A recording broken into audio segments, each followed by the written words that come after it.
It is day 1 of our Whoop-N-Soccer residency at Imagination Elementary.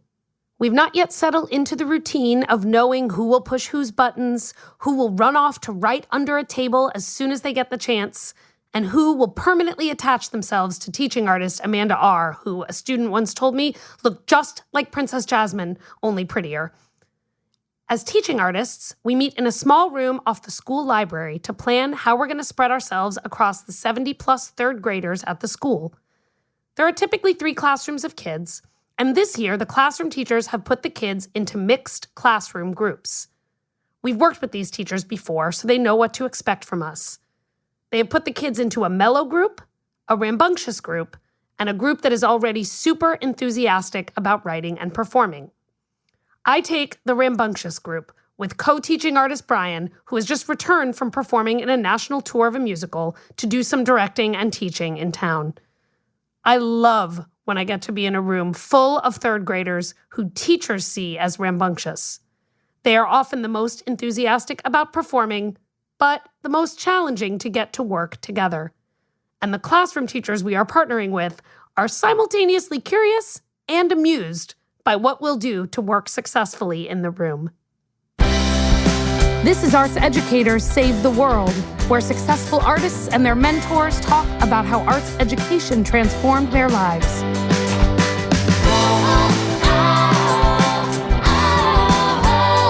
Hey, welcome to Arts Educators Save the World, a podcast about artists. Should we try that again? A podcast? No, and they're hearing this too. Hi, everyone. Podcast about artists and their mentors talking about the impact of arts education on both their lives. Today, as you might have heard, is an Erica and Alek chat, or a Doug, as we're calling them for now, until you save us from ourselves and come up with a better name. Welcome back to a chat. Hi, Alek. Hi, Erica. Well, here's one of these great moments where from our last time I had this question I really wanted to ask you, and it didn't come up. And so I thought, okay, how am I going to shoehorn it into this one? And then I just listened to what you just said, and it shoehorns perfectly. Great. Let's do it on this podcast. So we're gonna have it. This is an early entrance of Sarah Told Me. For the last couple of weeks, I keep bringing in some stuff that my wife Sarah says, and I realize people are just wondering, shouldn't Sarah just be your co-host? To which the answer is, she was just really tough on the negotiating on the contract. We couldn't make her contract. She plays hardball. But I'm here to pass along those things. So I know one thing that's incredibly important to her is certainly she would never label a child anything, right? Difficult or easy or anything like that. And it's very, it's a moment for her when her teachers, when she goes into a training in a school and a teacher says, oh, I have a kid who is like this, or worse, our kids are tough. Our kids are this, that, the other thing. And it's, she's not just going to walk into a school and say, no, they're not. You're completely saying this the wrong way. But it is, I know, an important part to her of her work to question those labels and say, well, I'm not going to say what it is that she does. I'm not there. But, kids aren't tough. Life is tough. School is tough. Other things are tough. Being human is tough. Being human is very tough. And so she is definitely looking for ways to reframe that. And I'm sure that, we've already talked about the fact that some teachers are curious how you're going to, quote, write a story when you have some kids who, quote, can't write or something like that. Do they need to front load certain things? And you talked about just-in-time learning. I was going to ask you about teachers who label their students right away when you're looking to, for this student to do this thing. Mm-hmm. And they might say, oh, they're a little more like this. She's a little more like this. And now you're telling me they actually have groups that are labeled to start out with. So I make that sound. They created the groups. They didn't have those labels for the kids in advance. They created those groups because they thought that we might work differently with kids who came to writing and performing with these different attitudes and ways of working, right? So it wasn't like there's a little R for rambunctious next to, 6 of the kids' names, but I think they were because they'd worked with us before, they knew that like, you know, they and I actually remember this is some years ago, but they had a relatively large percentage of kids with different kinds of ways of working sensorily. So kids who wore headphones at school, kids who had texture things where they needed to touch certain textures or couldn't touch other textures, sound things. And so they thought, well, what if we put all those kids in the same room so that the teaching artists can adapt their approach to meet those needs all at the same time? Right. Not forever, but in this new space we were creating. And I'm sorry I interrupted you. I didn't want to give the impression that the teachers were like, this is a kid that's like this. And so that is forever do you and always confront how I that? Because it sounds to me like this entire Whoop and Soccer thing is sort of the glorious way of reframing entirely what kids can do and can't do, or more what type of kid someone is. I think as you said that, I thought about how rather than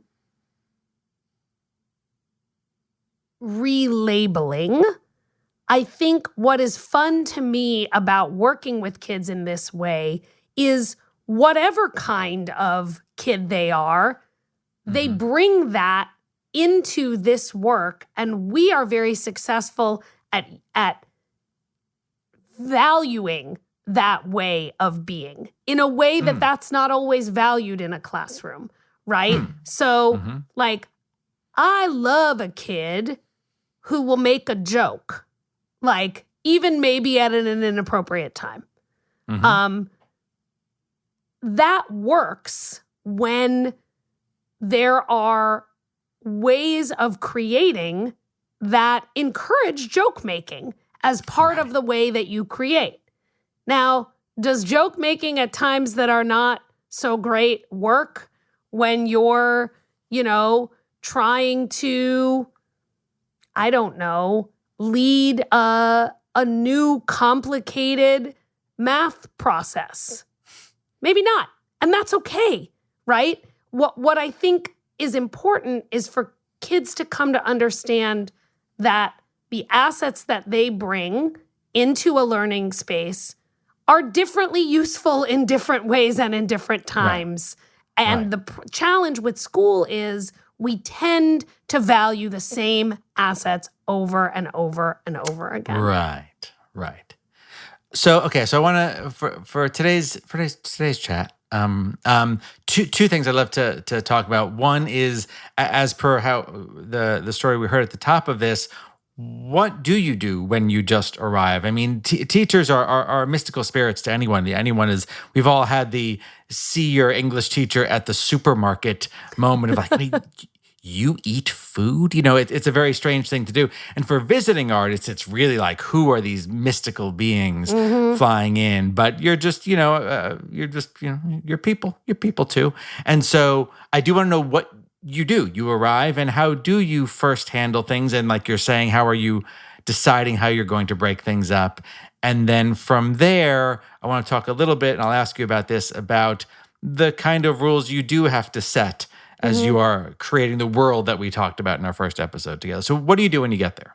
So, the introduction of anything new into a classroom is always met with a mix of excitement, fear, and maybe total lack of interest. And so, we try to come in and get to work right away. So we don't belabor a ton of introductory conversation. It's sort of like the just-in-time stuff we've been talking about, right? Kids don't care. They don't care where we came. Right, let's just do it. And one of the nice things about being in a smaller community and working with the same schools over and over again is actually in many of our schools, Whoop and Soccer is a known quantity. So either their siblings had Whoop and Soccer, or they've seen us at the school, or it gets to be, I don't know if you remember this from elementary school, that there were like privileges or things that you knew about. Like when you get to 5th grade, we had actually, right? We went on a trip to an environmental center, I think, right? Peak. Right? So, Peak. And remember, right? like you were in like 3rd grade and you'd be like, oh my God, when we get to 5th grade, we get to go to Peak. So totally. I think Peak burned down or something burned down. Don't worry about it. Go on. And probably it was dangerous and we were 80s kids and maybe our parents were there or maybe they weren't. Who knows? But whooping soccer is a little bit like that. I'm in 3rd grade at Emerson School. I get whooping soccer. So we get to leverage that. When we go into a new school, there is a little more of like, what's this? What's happening? We also try to, again, in a real way, not in a tokenized way, have teaching artists with a range of ethnic, racial backgrounds, linguistic backgrounds, ages, body types, ability, different abilities, because we also think it's really important for kids to have the opportunity to work with adults who look like them or look like their parents or look like their friend from down the street who they never see who they don't get to see in schools. So that gives us immediately, kids are like, I think I read in this one, like, why is Princess Jasmine in my school? Like immediately there's like a small group of kids whose like ears go up because they're like, who is that? And how can I sit closer to her? She really does look like a Disney princess. It's pretty awesome. But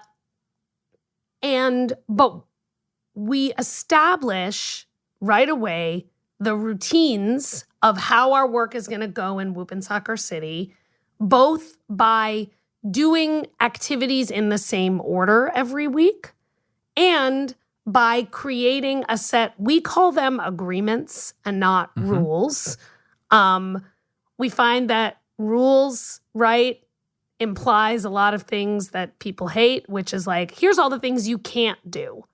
And we actually, many years ago when we started Barrel of Monkeys, we had rules and many of them were like, don't do this, don't do that, know this. And we realized like, why are we telling people all the things they can't do? And how about instead we say all the things that they should do? Won't that create a more productive way for us all to work together? So we've turned them into things you can do, and we've turned them into agreements, and we have a little ceremony where everybody agrees to the agreements. It's quite silly. It's sort of like a raise your right hand. I agree to the agreements that we've agreed to when we agree and we all agree, right? Like it's a sort of nonsense set of words. But we also often have kids sign the agreements so that they've made a physical move to acknowledge that this is part of what they're doing. And, none of this is totally revolutionary. Many classrooms have agreements. Sure. And in classrooms where people are together for a whole year, particularly like middle school, high school, the group will come up with the agreements together, right? They'll say like, what do we want our classroom agreements to be? In elementary schools, that's less common. I would be interested in a Sarah talk about whether she does, Oh, she definitely does. Shared agreement making with, our youngest learners. So none of this is like, oh my God, I've never heard of agreements before. Right. But we do establish independent whoopin' soccer agreements that are for our time together. So those are, I'm going to get them up on my screen so I say them right. Every idea is a good idea, with an addendum in recent years, and every idea can be revised. So that agreement now reads, every idea is a good idea, and every idea can be revised. That's number one. Number two, support each other's ideas. Number three, respect yourself and others. Number 4, keep the peace. Number 5, respect the magic sign.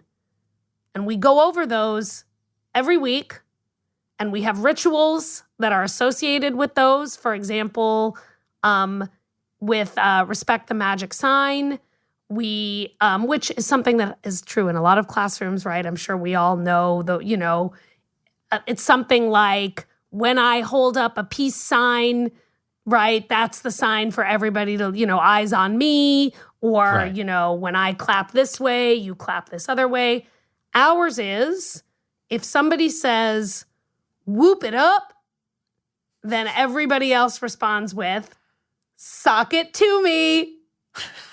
It's super cheesy, but the cheesiness is actually what makes it work. Because it's so stupid that it's like shaving a haircut and kids can't resist it. And so we practice. We say, okay, we got to remember what the magic sign is. So we say, okay, everybody go into the cabinet above your head, which we've established as an imaginary thing that lives above kids' heads. Open up your cabinet, take out your favorite instrument.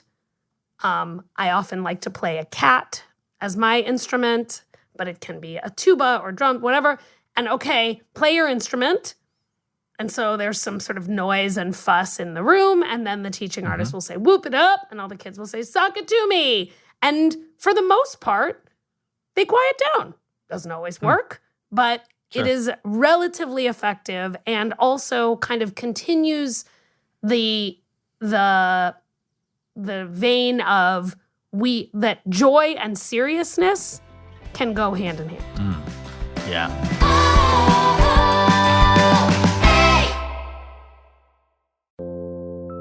My name is Graham Isidore. I have a progressive eye disease called keratoconus. Admitting I'm losing my vision has been hard, but explaining it to other people has been harder. Lately, I've been trying to talk about it. Short-sighted is an attempt to explain what vision loss feels like by exploring how it sounds. By sharing my story, we get into all the things you don't see about hidden disabilities. Short-sighted from CBC's Personally, available now.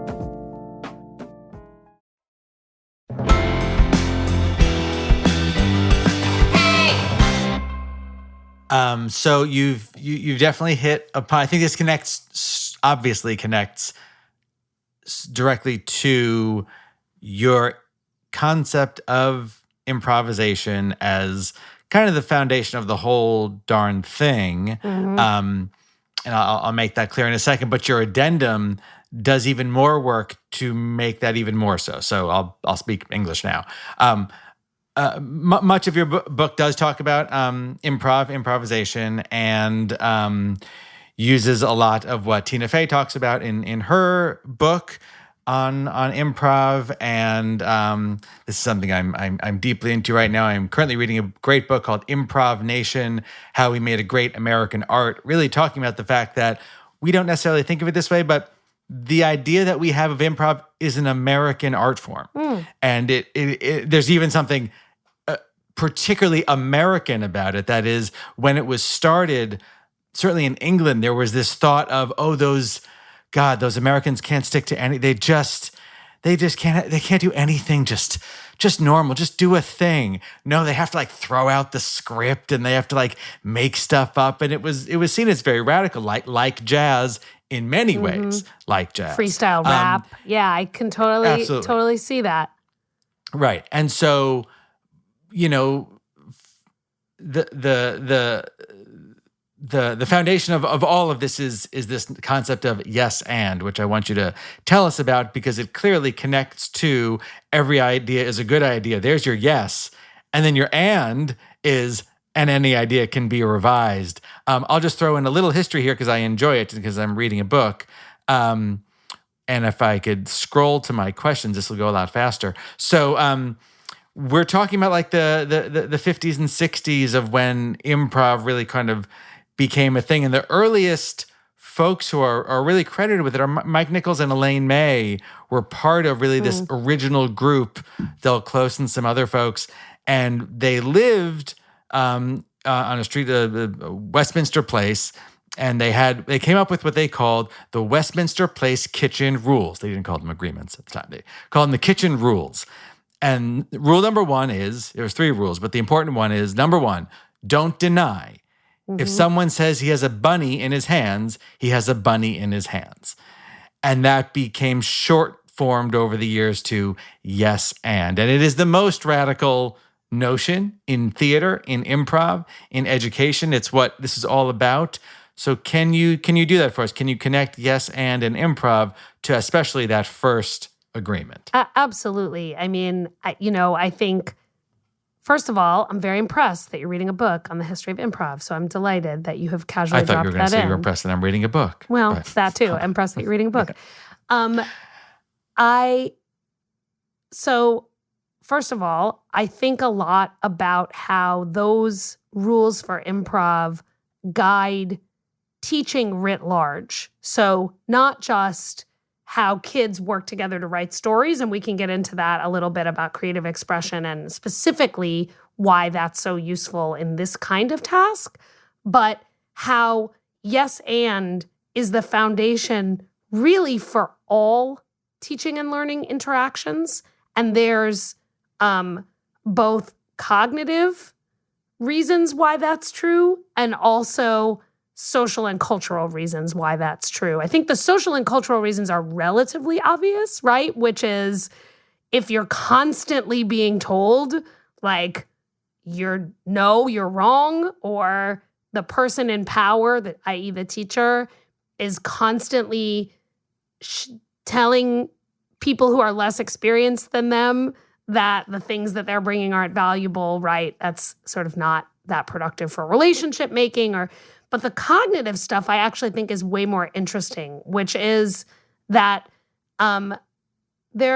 we know that all knowledge is built on prior knowledge. So we know now that our brains and our memories don't acquire independent bits of knowledge that float around loose in our heads that then come together spontaneously when we have a thought. But rather, we have these webs of interconnected ideas, and this is all metaphorical, obviously. It's not physical, but they're sticky. The webs are sticky. And so powerful new ideas become a part of what we know when they stick to things we already know. And in fact,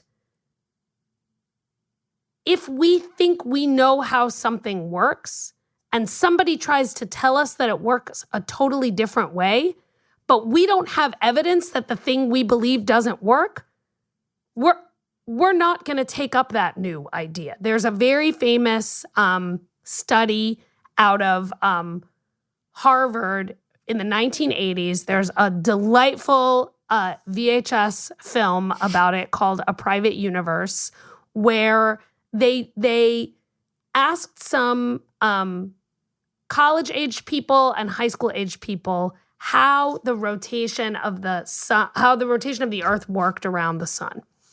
And, most people would say, well, the Earth revolves around the sun. And then they would say, well, how do you account for the fact that it's warmer in the summer and colder in the winter if, all that's happening is a revolution? Because the distance is always the same. And people say all kinds of things. They draw like curly Q rotations, like, well, it goes around the sun, but then there's a part where it like loops away and loops further back and comes back around, or they say like, well, it's because of that the Earth is rotating as well, which is also not right, because the Earth rotates on a 24-hour, right? And so the answer, the science answer, you didn't know you're going to get a science lesson, and I don't science very well, is tilt. It has to do with the fact that the Earth's axis is tilted, and that tilt changes the relationship of different parts of the Earth to the sun as it goes around. And so they interviewed a bunch of people. People gave them well-educated people. I mean, people in high school, people in college. People gave them crazy answers.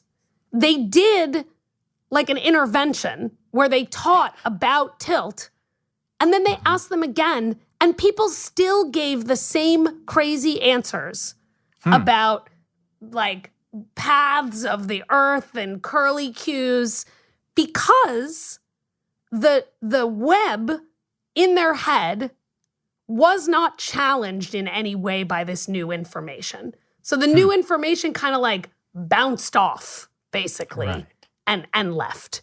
And so yes and is the interaction process that facilitates the creation of existing experiences with new experiences. So if I say to you, well, it's because in December there's a curlicue.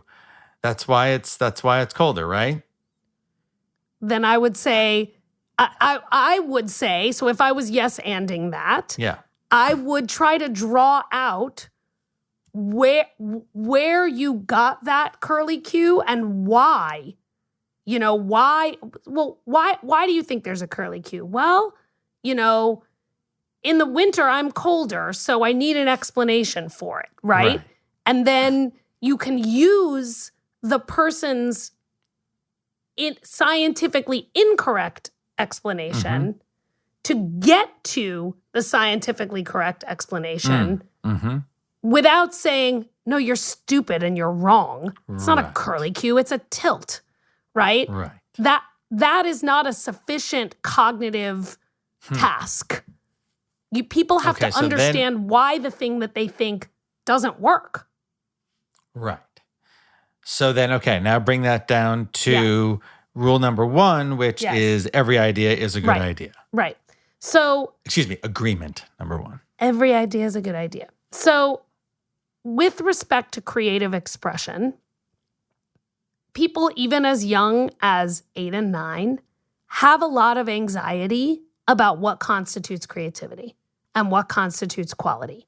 And people are very quick to shut down their own ideas and also kind of quick to shut down other people's ideas. And so our approach is to say, let's just get it all out there and see what happens. And before you shut down yourself or someone else, let's hear it through. And let's use that as the foundation for making something new. So I think that's where the "and every idea can be revised" came from, which is the acknowledgement that if you stop at every idea is a good idea, and I say, this story is about SpongeBob in space. And then you say, but what if, space was made of cheese? And I say, no, every idea is a good idea, and my good idea is this. Right?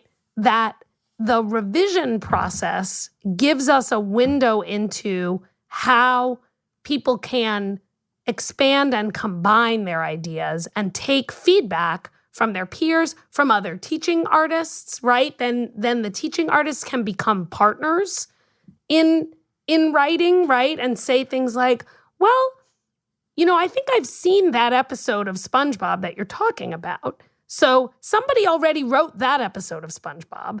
Let's write a different episode of SpongeBob. So, instead of SpongeBob in space, how can we innovate on SpongeBob to make it our own? Oh, well, maybe The Rock can be with him. Okay, cool. I've never seen that mashup before, right? Where The Rock, visits SpongeBob on the moon. Okay, now we're cooking. Great. So it allows us to both start with what people are bringing and do the web thing that I'm describing, which is saying, how do we give some stickiness to the idea. I have to tell you that my smart speaker just started playing a song from the SpongeBob musical. Because it must have heard something that sounded like "Okay, Google," and then heard my SpongeBob rant. It said, yes, and here it is. And here it is. So "The End Is Coming" from the SpongeBob musical is currently playing on my smart speaker. Okay. So the acknowledgement that you got to start with what people come in with and then leverage that to get to some greater goal, right? In the case of the private universe, it's like accurate scientific phenomenon. In this case, it's the creation of a new creative product that represents the ideas of multiple writers in a space together. It's, again, we'll wrap this up here, but we've just started to touch on, this most important of concepts in your book, so we will go more into it. But I think you just also put two things together, which is the empty vessel notion of education, right? That the kids come in and they're empty, and then we need to fill it up with stuff, versus what you are saying, which is from the age of everything, 3, 4, 5, 6, 7, they've got something. And as an educator, what tools first of all, are you respecting that? Are you acknowledging that and honoring what's brought? And if you'd like to, but don't know how to put together curlicues with accurate astronomy, how can you use this yes and? And I hear you saying that it's connecting everything. You talked about last time about that it's not so much about content, right? But about how you think, how you interact with other people, that you're saying, oh, the content, okay, I know as a teacher, the content of what you just said, curlicue, wrong, no, that's not true. But what you're doing is communicating with me. You're telling me what you think because you thought about something. And you have a theory. Let's go to that part. You had a theory, right? And so can we tease out both the process, which is like, how do you theorize about something? Like, where did that theory come from? How did you come up with that theory? How do you test a theory? What tools might we use to figure out if that's right or not right? And then there's the content of like, the earth revolves around the sun because the earth is tilted on the axis. And like, is that good to know? Sure. Like, has it ever affected anything that I've done in my life around earth science? I mean, no.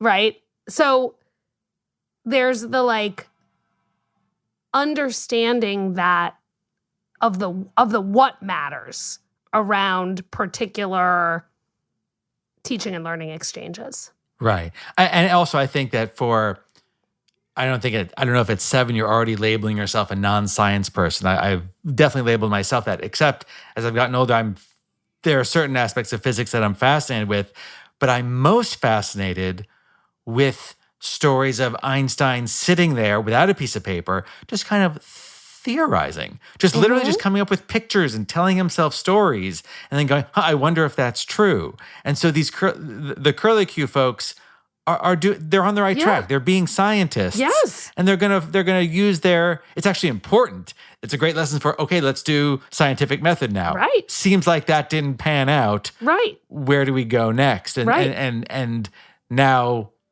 and in the arts, it's not that SpongeBob in space doesn't pan out. It's that, oh yes, SpongeBob is a character and we can do something with that. I've seen him be in space. Can he be in an Italian restaurant instead? Right. So much to say here, Erica. We should do this again sometime. So much to report. I will also report that my smart speaker is now playing Hamilton. So I'm not exactly sure how it got from SpongeBob to I know Hamilton. Because it was listening to this episode. I thought it was so good. It went back and it listened to episode 1 of Arts Educators Save the World and listened to Lin-Manuel Miranda and Bobby Lopez talk with their arts educators, Barbara Ames, and got inspired to listen to Hamilton again.